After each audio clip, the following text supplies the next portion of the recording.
we're going to be taking a look at two figures today. The two figures we'll be looking at is the SH MonsterArts Godzilla -1 and the SH MonsterArts Godzilla 1954. The first figure we'll be looking at today is the SH MonsterArts Godzilla -1. So what were my first impressions on this guy? I actually thought this guy was a really great figure. And while I do have other good Godzilla figures, they didn't give me the wow that I found with this guy. Kind of like the wow I found with the actual movie. And yes, the paint on this guy isn't the best, as I'm sure you've heard from other toy reviews, but the sculpt and posability made me look over the honestly lackluster paint job. And the articulation on this figure is great. You can get so many great poses out of him. That isn't to say I didn't have any other issues with this guy, as I had two other complaints.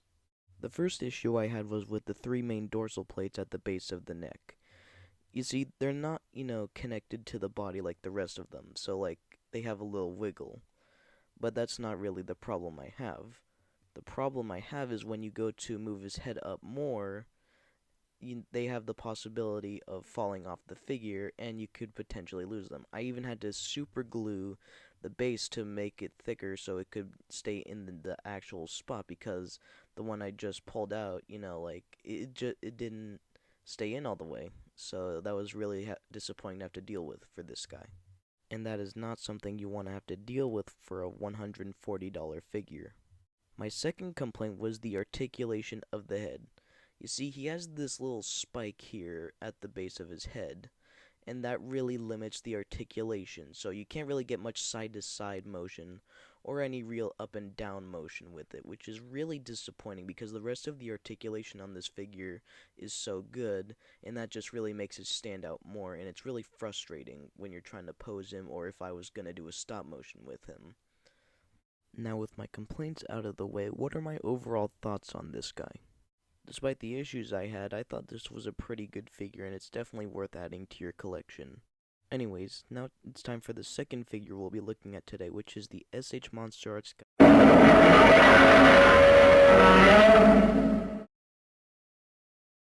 Now, when I first got this guy out of the box, my impressions were really, really good, as I had been looking forward to this guy, and he's also one of my favorite Godzillas.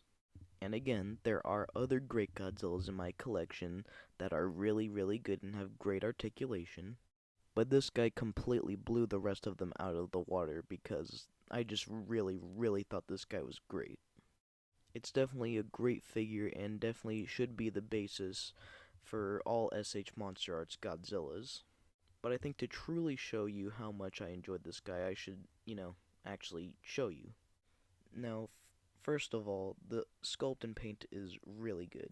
I mean, just look at him. He definitely recreates the original suit from 1954 very well, and it really goes well with the great articulation. And, just look at him. Look at him.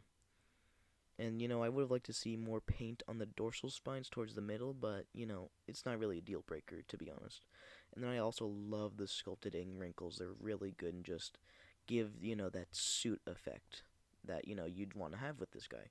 And I also love how he's primarily, just, completely gray and black, It's a very good nod to the original movie, and, the camera can't really pick it up well, but he actually has, nice glossy black finish on the inside of his mouth, just for that extra suit look and, black and white 50s look, which is, very appealing, and, I mean, just look at him. This is a great Godzilla figure. And the articulation of the figure allows for some really great poses, as you can see from the photos I took here.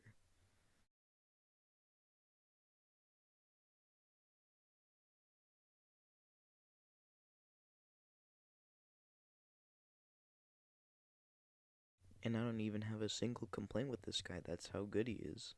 As for my overall thoughts on this figure, I think he's great. Really, really great. And should definitely be held as a standard for future SH MonsterArts Godzillas, instead of, just repaints of the same figures we've already gotten before. The side rant out of the way, let's move on to the size comparisons. Here they are beside the HR-01 Ares and the SH MonsterArts Jet Jaguar. Here they are beside the SH MonsterArts Godzilla Ultima and the SH MonsterArts Godzilla 1964. Here they are beside the SH MonsterArts Godzilla Final Wars and the SH MonsterArts Godzilla vs. Biolante. And lastly, here they are next to the SH MonsterArts Godzilla 2021 and the SH MonsterArts Shin Godzilla. Overall, both these figures were really great, and you should definitely add them to your collection if you can. And that's just about it for the review. So until next time, I'll see you guys later.